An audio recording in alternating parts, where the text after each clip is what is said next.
और इस बीच बड़ी खबर आ रही है, आपको बता दें प्रधानमंत्री नरेंद्र मोदी को जानकारी देंगे रक्षा मंत्री। जी हां, गृह मंत्री अमित शाह भी पीएम को जानकारी देने वाले हैं। ब्रीफिंग देंगे प्रधानमंत्री नरेंद्र मोदी को, कोरोना के हालात की जानकारी देंगे कि देश में क्या हालात हैं और कैसे इससे निपटने की कोशिशें हो रही हैं। हमारे साथ इस खबर पर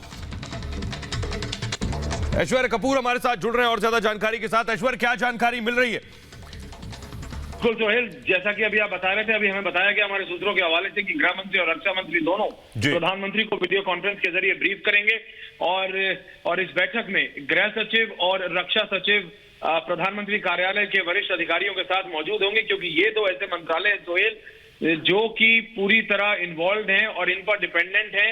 एक प्रोक्योरमेंट के लिए डिफेंस और दूसरा होम इम्प्लीमेंटेशन के लिए। हाँ, भारत सरकार अभी तक स्टेट डिपार्टमेंट्स पे बहुत ज्यादा डिपेंडेंट रही है। इम्प्लीमेंटेशन के लिए हाँ, भारत सरकार अभी तक स्टेट डिपार्टमेंट्स पे बहुत ज्यादा डिपेंडेंट रही है, लेकिन अब होम कोऑर्डिनेट कर रहा है इम्प्लीमेंटेशन, चाहे वो ऑक्सीजन की हो, चाहे वो आईसीयू बेड्स की हो, चाहे वो वेंटिलेटर्स की हो। और वहीं डिफेंस हमने देखा है कि किस तरह से हमारे एयरफोर्स ने ना ही सिर्फ क्रायोजेनिक टैंकर्स को इंपोर्ट करने का काम किया है, लेकिन पोर्टेबल ऑक्सीजन मैन्युफैक्चरिंग प्लांट्स हम यूरोप से पिछले 24 घंटे में हमने डायरेक्ट इंपोर्ट शुरू कर दिया है। और आज प्रधानमंत्री ने एक बहुत ही महत्वपूर्ण बैठक करने के बाद सेस हटा दिया है और साथ ही कस्टम ड्यूटी हटा दी है 16 ऐसी चीजों के बाद। उसके बाद गृह मंत्री और रक्षा मंत्री अब जब दोनों ब्रीफ करेंगे प्रधानमंत्री को, तो ये समझने वाली बात है कि अब प्रधानमंत्री ने चीजें अपने कंट्रोल में ले ली हैं। प्रधानमंत्री को समझ आ रहा है कि किस तरह से स्टेट्स के बीच में कोऑर्डिनेशन नहीं हो रहा है, और ये हो रहा है 24 घंटे के बीच। जब हमने देखा है कि पिछले 24 घंटे पहले मुख्यमंत्रियों से बात हुई थी, उसके बाद प्रधानमंत्री ने चीजें अपने कंट्रोल में ले ली है। गृह मंत्री और रक्षा मंत्री जो दो सबसे वरिष्ठ मंत्री हैं भारत सरकार के, वो ब्रीफ करेंगे प्रधानमंत्री को आज, जिसके अंदर ये सारे वरिष्ठ अधिकारी भी होंगे। और इससे प्रधानमंत्री will be brief regarding the minutest possible details, यानी छोटी से छोटी चीजों के लिए भी प्रधानमंत्री को ब्रीफ कर दिया जाएगा और कैसे उससे निपटना है, क्योंकि अब इमीडिएट एक्शन लेना पड़ेगा। हमने देखा इतना सब करने के बाद भी दिल्ली में किस तरह से ऑक्सीजन की कमी से एक अस्पताल में लोगों की मृत्यु हो गई, और इस तरह की चीजें दोबारा ना हो। अभी भी हॉस्पिटल्स रेड फ्लैग कर रहे हैं, दिल्ली में नहीं, राजस्थान से लेके और कर्नाटका तक, हिमाचल से लेके केरल तक। तो इसके लिए प्रधानमंत्री अब चीजें अपने कंट्रोल में ले रहे हैं और रक्षा मंत्री और गृह मंत्री दोनों ब्रीफ करेंगे प्रधानमंत्री को। सोए जी ऐश्वर्य, क्योंकि सिर्फ ऑक्सीजन ही नहीं, जैसे कह रहे हैं खुद डॉक्टर्स का मानना है कि अभी पीक आना बाकी है, यानी चैलेंजेस अभी और आने वाले हैं। ऐसे में क्या प्लान ऑफ एक्शन है गवर्नमेंट ऑफ इंडिया का आगे के लिए? जी सोहेल, प्रधानमंत्री को यह बात पूरी तरह समझ आ चुकी है और ये भारत सरकार समझ चुकी है कि बिना कोऑर्डिनेशन के नहीं होगा, और उस कोऑर्डिनेशन बिठाने का काम अब भारत सरकार ने अपने जिम्मे ले लिया है। उन्होंने स्टेट गवर्नमेंट्स के ऊपर बहुत सारी जिम्मेदारी डाली। स्टेट गवर्नमेंट्स आपस में लड़ती रही, दिल्ली कहता रहा हरियाणा नहीं, यूपी कहता रहा दिल्ली नहीं, हरियाणा कहता रहा दिल्ली हमारी ले रही है, दिल्ली कहता रहा हरियाणा हमारी ले रही है, राजस्थान कह रहा है कि मध्य प्रदेश हमें नहीं दे रहा है, महाराष्ट्र कह रहा है कि हमारे यहाँ है तो हमारी है। तो अब भारत सरकार ने चीजें अपने कंट्रोल में ले ली है। इसीलिए मैं कह रहा हूं कि जब अब देश के रक्षा मंत्री और गृह मंत्री दोनों प्रधानमंत्री को ब्रीफ करेंगे, तो ये अब हमें समझ जाना चाहिए कि पूरा कंट्रोल प्रधानमंत्री कार्यालय ने ले लिया है। प्रधानमंत्री कार्यालय छोटी से छोटी चीज पर ब्रीफिंग ले रहा है। अगर ऑक्सीजन में दिल्ली में नहीं आ रही है, तो अब प्रधानमंत्री को जवाब देना पड़ेगा सभी राज्य सरकारों को और फिर इंटर्न होम सेक्रेटरी को कि क्यों नहीं आ रही है। अगर राजस्थान में ऑक्सीजन नहीं है और अगर महाराष्ट्र में आईसीयू बेड कम है, यूपी में रेमडेसिविर इंजेक्शन कम है, तो क्यों कम है जब देश के हेल्थ मिनिस्टर कह चुके हैं कि भारत में किसी चीज की कमी नहीं है? तो कहां इंप्लीमेंटेशन, कहां कोऑर्डिनेशन में दिक्कत है? अब इसका चार्ज प्रधानमंत्री ने खुद ले लिया है। बहुत शुक्रिया इस तमाम जानकारी के लिए।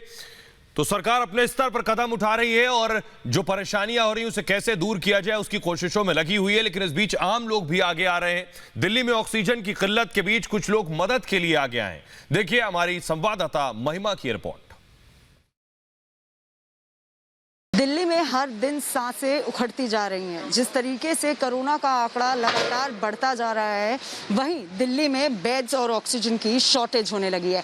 इस समय हम मौजूद हैं मायापुरी के इंडस्ट्रियल एरिया में, जहां पर एक ऑक्सीजन प्लांट है जो कि यहाँ के आसपास के हॉस्पिटल्स या कहें कि जगह जगह जहाँ पर भी ऑक्सीजन की कमी है वहाँ पर ये ऑक्सीजन सप्लाई करते हैं। तो हम आपको इस प्लांट का एक मुआयना देंगे। देखिए किस तरीके से यहाँ पर भारी तादाद में ऑक्सीजन के सिलेंडर्स मौजूद हैं, यहाँ पर लिक्विड ऑक्सीजन आती है जिसे फिर गैस में कन्वर्ट कर दिया जाता है। प्रतिदिन यहाँ पर 1000 से लेके 1500 सिलेंडर भरे जाते हैं। ये रीफिलिंग का काम करते हैं। देखिए किस तरीके से यहाँ पर सिलेंडर लगे हुए हैं, इस तरीके से यहाँ पर इसको गैस में कन्वर्ट किया जाता है और फिर यहाँ से सिलेंडर्स को जहाँ पर भी ज़रूरत होती है वहाँ भिजवाया जाता है।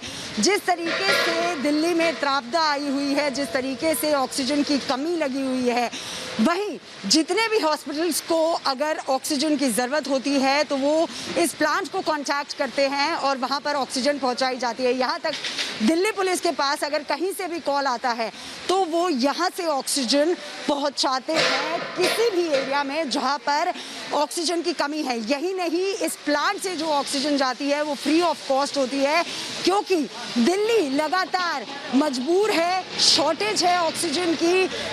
जब दिल्ली सरकार को केंद्र सरकार ने ऑक्सीजन बढ़ा कर दे दी, उसके बावजूद भी दिल्ली में जिस तरीके से कोविड के आंकड़े बढ़ रहे हैं, लगातार ऑक्सीजन की कमी है। और यहाँ पर मायापुरी के इस ऑक्सीजन प्लांट के ओनर एक मसीहा बन के आए हैं लोगों के लिए, जिनकी जानें अभी भी या जिनकी सांसें अभी भी अस्पताल में अटकी हुई हैं। तो ऐसे हालात में देश के अलग अलग शहरों से इस तरह की तस्वीरें सामने आ रही हैं जब लोग आगे आकर कुछ अच्छे काम कर रहे हैं। कोलकाता में महामारी के बीच ट्रैफिक पुलिस की सराहनीय पहल देखने को मिल रही है। देखिए हमारे सहयोगी शाजिया निसार की रिपोर्ट। कोरोना वायरस के बढ़ते प्रकोप के बीच कोलकाता में अलग अलग सिग्नल्स पर ट्रैफिक पुलिस आम लोगों को रोक रही है। वो आम लोग जो कि मास्क लगाकर अपने घरों से बाहर नहीं निकल रहे हैं, तस्वीर मैं आपके सामने रख रही हूँ। ये भाई साहब अपने घर से बाहर तो निकल आए लेकिन ऐसा लग रहा है मास्क घर पर ही भूल आए। भाई साहब आपका मास्क कहाँ है? घर पे छुट्टी। क्यों? आपके लिए कोरोना नहीं है क्या? है क्यों नहीं? तो फिर आपने मास्क क्यों नहीं लगाया? बहुत जल्दी में छूट गया मैम। आपको लगता है कि जल्दबाजी में भी मास्क भूलना चाहिए? थोड़ा लेट हो रहा है, जल्दी से भूल गया। तो आपके लिए लेट होना इम्पोर्टेंट है या फिर मास्क? मास्क इम्पोर्टेंट होता है, बात सही। मास्क कैसे छोड़ के आया? पॉकेट में था, कपड़ा चेंज किया, उसमें निकाला नहीं, भूल गया। तो देख रहे हैं आप किस तरह के जवाब दिए जा रहे हैं। ये सीरियसनेस है। सीरियसनेस हमें यहाँ पुलिस में तो नजर आ रही है लेकिन आम जनता में हमें सीरियसनेस नजर नहीं आ रही है। बड़ा सवाल ये है कि जब देश भर में 3 लाख से ज्यादा मामले सामने आ चुके हैं कोरोना वायरस के, तो फिर लोग संजीदगी से इन मामलों को क्यों नहीं देख रहे हैं? हाँ भाई साहब, आप मास्क क्यों नहीं पहन के आए? भूल गया। भूल गए आप मास्क? आप जान रहे हैं कि कोरोना चल रहा है? Thank you sir. 3 लाख से ज्यादा केस आ रहे हैं देश में, आप मास्क ही नहीं, अभी भी आपने मास्क ठीक से नहीं लगाया है। बताइए, आप रोज नहीं लगाते हैं? रोज लगाता, आज मिस्टेक हो गया। तो ये जवाब दिए जा रहे हैं। यहाँ पर ट्रैफिक पुलिस तो लोगों को रोक करके मास्क पहना रही है लेकिन आम जनता की क्या स्थिति बनी हुई है पश्चिम बंगाल के कोलकाता में, वो मैं आपको दिखा रही हूँ सीधा कोलकाता से। हम इस वक्त सरदार वल्लभ भाई पटेल DRDO हॉस्पिटल के बाहर मौजूद हैं जो दिल्ली कैंट में है।